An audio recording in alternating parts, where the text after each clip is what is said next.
हम BEd part 2 examination 2020 critical understanding of ICT का paper discuss कर रहे हैं। 20 प्रश्न हम पहले ही कर चुके थे, उसके आगे के आज हम इसमें देखेंगे। प्रश्न संख्या 20 का उत्तर हम जैसे कि देख चुके थे कि दूरदर्शन का शिक्षण चैनल कौन सा है, तो इसका ऑप्शन सी सही था, ज्ञान दर्शन। अगले पर आते हैं। निम्न में से कौन सा स्टेटमेंट सही है? यहाँ 4 स्टेटमेंट दे रखे हैं, इनमें से कौन सा सही है हमें ये बताना है। कंप्यूटर का उपयोग पहला है अ, निर्देशों के समूह को प्रोग्राम कहते हैं। ब है, कंप्यूटर का उपयोग समय लेने वाली समस्याओं को बहुत कम समय में हल करने के लिए किया जा सकता है। तीसरा है, द्वितीयक डेटा संग्रहण डेटा को स्थायी रूप से संग्रहित करती है। या डी है, उपरोक्त सभी। तो इनमें से कौन सा सही है? निर्देशों के समूह को प्रोग्राम कहते हैं, ये ऑप्शन सही है। दूसरा भी सही है कि बहुत कम समय में हल करने के लिए करते हैं हम कंप्यूटर का उपयोग। द्वितीयक डेटा संग्रहण डेटा को स्थायी रूप से संग्रहित करती है, ये भी सही है। तो क्वेश्चन नंबर 21 का आंसर सही होगा ऑप्शन डी, उपरोक्त सभी। अगला प्रश्न है, एक कंप्यूटर में यदि इसके प्रदर्शित सिस्टम का समय और तारीख गलत है तो इसे रीसेट करने का क्या विकल्प है? ये तो सभी को आ जाना चाहिए। इसका ऑप्शन ए सही है, कैलेंडर। अगर आपके कंप्यूटर में सिस्टम की तारीख और समय गलत दिखा रहा है तो आप उसे कैलेंडर ऑप्शन में जाके सही कर सकते हैं। अगला प्रश्न है, निम्न में से कौन सा विकल्प सही है यदि आप चाहते हैं कि प्रेजेंटेशन में सभी स्लाइड का लुक समान हो? तो इसके लिए slide layout option, add a slide option, outline view option, A presentation design template. अगर हम सारी स्लाइड्स का लुक समान चाहते हैं तो हमें एक टेम्पलेट लेना होगा, अ प्रेजेंटेशन डिज़ाइन टेम्पलेट। इसलिए इसका ऑप्शन डी सही है, अ प्रेजेंटेशन डिज़ाइन टेम्पलेट। अगला प्रश्न है, फ्री कंप्यूटर सॉफ्टवेयर का दूसरा नाम है encrypted software, copy protected software, public domain software या शेयरवेयर। तो आपकी जानकारी के लिए बता दूं आपको कि जो फ्री कंप्यूटर सॉफ्टवेयर होते हैं उन्हें हम शेयरवेयर के नाम से, इसलिए इस प्रश्न का उत्तर डी सही है, शेयरवेयर। प्रश्न संख्या 25 है, जब एमएस वर्ड का उपयोग करते हैं एक अस्थायी मेमोरी का प्रकार जो डाटा को बाद में उपयोग के लिए संग्रहित करती है कहलाती है रोम, क्लिपबोर्ड, डेस्कटॉप, रैम। तो इसका सही उत्तर है रोम, क्लिपबोर्ड, डेस्कटॉप, रैम। तो इसका सही उत्तर है क्लिपबोर्ड। तो जो एमएस वर्ड है उसमें जो एक टेम्पररी मेमोरी होती है, अस्थायी मेमोरी, उसको कहाँ पे संग्रहित किया जाता है? क्लिपबोर्ड पे। अगला प्रश्न है, एक प्रकार का इंटीग्रेटेड सर्किट जो अंकगणित इकाई, नियंत्रण इकाई और कुछ मुख्य डाटा संग्रहण से बनता है कहलाता है mega processor, micro computer, micro processor या माइक्रोचिप। तो इसका सही उत्तर है माइक्रो प्रोसेसर।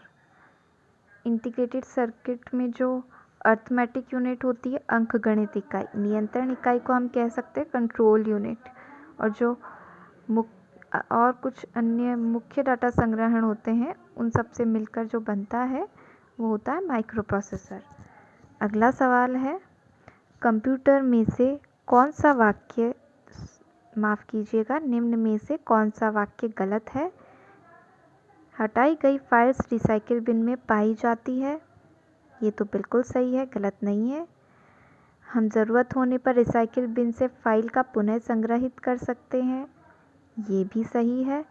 हम जो फाइल्स हटाते हैं हम उन्हें रिसाइकिल बिन से वापस ला सकते हैं। अगला है, फाइल को रिसाइकिल बिन में भेजकर डिस्क पर खाली जगह को बढ़ाया जा सकता है। अगला है, रिसाइकिल बिन में दाईं तरफ क्लिक करके हम खाली रिसाइकिल बिन का विकल्प चुन सकते हैं। तो आखिरी के 2 में से एक गलत है, इसमें से ऑप्शन नंबर सी गलत है।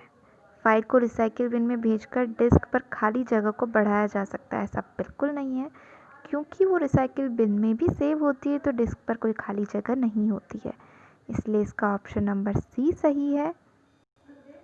ऑप्शन नंबर सी करेक्ट है इसका। ये वाला ऑप्शन गलत है, इसलिए करेक्ट है क्योंकि इनमें से गलत है वो पूछा गया है। प्रश्न संख्या 28 है, एफटीपी का अर्थ क्या है? तो एफटीपी जो होता है वो फाइल ट्रांसफ़र प्रोटोकॉल होता है और इनमें से कौन से ऑप्शन में है? ऑप्शन ए ही सही है इसका, फाइल ट्रांसफ़र प्रोटोकॉल। अगला प्रश्न है, एक ऑप्टिकल इनपुट डिवाइस जो पेंसिल मार्कर्स को पेपर माध्यम पर स्कैन कर पढ़ सकते हैं।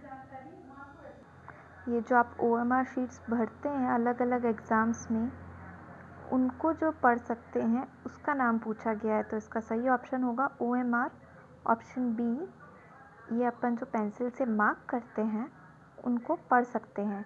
Optical marker recognization, optical mark recognization, तो इसका ऑप्शन बी सही। Optical mark recognization OMR। अगला प्रश्न है, MS वर्ड में निम्न में से कौन सा पेज मार्जिन नहीं है? Left, right, centre, top. Page margin क्या होता है? जो हम साइड में ऊपर नीचे स्पेस छोड़ते हैं उसे पेज मार्जिन कहा जाता है। तो सेंटर भी होता है, राइट, ओ सेंटर नहीं होता है, लेफ्ट होता है, राइट होता है, टॉप होता है, तो इसका ऑप्शन सी है वो करेक्ट होगा, सेंटर। सेंटर में पेज मार्जिन नहीं छोड़ा जाता है, ऊपर नीचे दाएं और बाएं ही छोड़ा जाता है। अगला प्रश्न है, information and communication technology ICT निम्न में से किसका विस्तृत रूप है? तो ये information and communication technology IT का जो है विस्तृत रूप है, IT इंफॉर्मेशन टेक्नोलॉजी, तो इसका ऑप्शन बी सही होगा, इंफॉर्मेशन टेक्नोलॉजी। अगला प्रश्न है, निम्नलिखित में से कौन सा ICT का उद्देश्य नहीं है? तो इसका ऑप्शन सी सही है, बुनियादी ढांचे और लागू प्रौद्योगिकी का समर्थन। ये जो है ICT का एक मुख्य उद्देश्य नहीं है। बाकी डिजिटल साक्षरता का प्रसार करना, व्यापार एवं उद्योग में ICT का प्रयोग और कंप्यूटर प्रक्रिया की त्रुटि मुक्त बनाना, ये तीनों ही ICT के उद्देश्य हैं और जो ऑप्शन सी है वो एक प्रकार से नहीं है इसका उद्देश्य। अगला है, अंकगणित तर्क इकाई निम्नलिखित क्रियाएं प्रदर्शन करती है? डेटा सटीकता की जांच करती है, जोड़ बाकी गुणा भाग का उपयोग कर गणना करती है, तार्किक तुलना करती है, या गणना और तार्किक तुलना दोनों करता है? तो इसका सही ऑप्शन है डी, गणना और तार्किक तुलना दोनों करता है। तो इस प्रश्न का उत्तर है ऑप्शन डी, गणना और तार्किक तुलना दोनों करता है। अगला प्रश्न है, कंप्यूटर प्रोसेसर मिलकर बनता है? कंप्यूटर प्रोसेसर किससे बनकर मिलता है? ALU और कंट्रोल यूनिट से बनकर बनता है, तो ये ऑप्शन सी सही है इसका, ALU और कंट्रोल यूनिट। ALU की फुल फॉर्म क्या होती है? Arithmetic and logical unit. ठीक है। अगला प्रश्न है, किसी दस्तावेज की हार्ड कॉपी है कागज़ पर छपा हुआ, CD में स्टोर, पेन ड्राइव में स्टोर, फ्लॉपी में स्टोर। हार्ड कॉपी क्या होती है? किसी कागज़ पर छपा हुआ, और सॉफ्ट कॉपी क्या होती है? जो आपको कंप्यूटर के अंदर दिखती है, CD में स्टोर होती है, पेन ड्राइव में स्टोर होती है, उसे हम सॉफ्ट कॉपी कहते हैं। और हार्ड कॉपी क्या होती है? कागज़ पर छपा हुआ, तो इसका सही उत्तर है कागज़ पर छपा हुआ। अगला प्रश्न है, निम्न में से कौन सी द्वितीयक स्मृति है? द्वितीयक स्मृति सेकेंडरी स्टोरेज कह सकते हैं इसे हम। ALU तो है ही नहीं, अर्थमेटिक एंड लॉजिकल यूनिट है। हार्ड डिस्क है, आप सभी जानते हैं हार्ड डिस्क क्या होती है, कंप्यूटर में लगाई जाती है। माउस भी आप सभी जानते हैं। रोम होती है रीड ओनली मेमोरी, ये एक मेमोरी का प्रकार है। तो द्वितीयक स्मृति वो होती है जो कंप्यूटर में ऑलरेडी लगी हुई नहीं होती है, इसे बाहर से इंसर्ट किया जाता है। रैम और रोम इसमें लगी हुई होती है, इसलिए द्वितीयक स्मृति नहीं हो सकती। माउस एक हार्डवेयर है कंप्यूटर का, और ALU arithmetic and logical unit है। तो हार्ड डिस्क जो है वो एक सेकेंडरी स्टोरेज डिवाइस है, द्वितीयक स्मृति है, तो इसका ऑप्शन बी जो है वो सही होगा। अगला प्रश्न है, लेन LAN परिभाषित करता है लोकल एरिया नेटवर्क को करता है। लीज एरिया नेटवर्क नहीं है, लोकल एडेड नेटवर्क भी नहीं है। ये सारे ऑप्शन एक जैसे नज़र आते हैं, इसलिए ध्यान से पढ़ के टिक करिएगा। इसका ऑप्शन सी सही है, लोकल एरिया नेटवर्क। अगला प्रश्न है, CPU और मेमोरी स्थित होते हैं। CPU और मेमोरी, CPU को माइक्रो प्रोसेसर भी कहते हैं। तो यहाँ पे ये पूछना चाह रहा है माइक्रो प्रोसेसर और मेमोरी स्थित होते हैं, कहाँ होते हैं? मदरबोर्ड पे होते हैं। तो इसका ऑप्शन बी सही है, मदरबोर्ड पर। अगला प्रश्न है, निम्न में से कौन सा सिस्टम सॉफ्टवेयर का उदाहरण है? लाइनेक्स, जावा, पाइथन, DBMS। सिस्टम सॉफ्टवेयर को हम ऑपरेटिंग सिस्टम भी कहते हैं। कौन से हैं इनमें से? जो लाइनेक्स है वो एक ऑपरेटिंग सिस्टम है, सिस्टम सॉफ्टवेयर है। जावा एक लैंग्वेज है। DBMS एक एप्लीकेशन सॉफ्टवेयर है। पाइथन भी इसी तरह का कुछ है। तो इसका ऑप्शन होगा ए, लाइनेक्स। अगला प्रश्न है, 1 टेराबाइट कितने बाइट शामिल करता है? टेराबाइट पूछा गया है इसमें। तो यहाँ मैं आपको समझा दूँ, कंप्यूटर की जो सबसे छोटी इकाई होती है उसे बिट कहते हैं। 8 बिट से मिलकर 1 बाइट बनती है। 1 बाइट के बाद में आती है 1024, 1024 बाइट मिलके बनते हैं 1 KB।